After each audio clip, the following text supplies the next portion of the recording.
It was quite clear in that summer of 1881 tensions were building, and in early August another large demonstration was called in Cretty Yard, located in the heart of the coal district.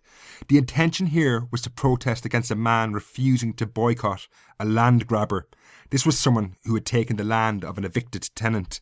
During the demonstration, a shot rang out, and tragically a child was struck by the wayward bullet. This seems to have only added to the tension in the wider Castlecomer area, and the Land League movement through the following weeks seemed unstoppable. On August 10th, a leading national figure of the league, John Dillon, arrived in Castlecomer to a carnival-like atmosphere. The town brass band led a torchlit parade through the streets, and, as celebrations continued on into the night, tar barrels were lit in the streets. While this was taking place, Castlecomer's miners were by no means removed from this struggle.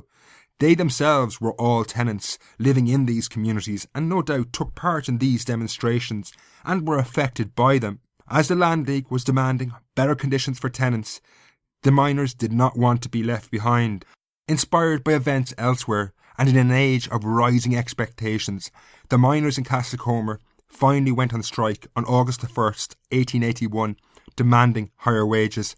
Two of the three big pits, the famously named Jarrow and the other named The Rock, were shut down by the workers. If you want to hear the full story of life in Castlecomer in the aftermath of the Great Famine and the Great Strike of 1881, follow the link at the end of this clip.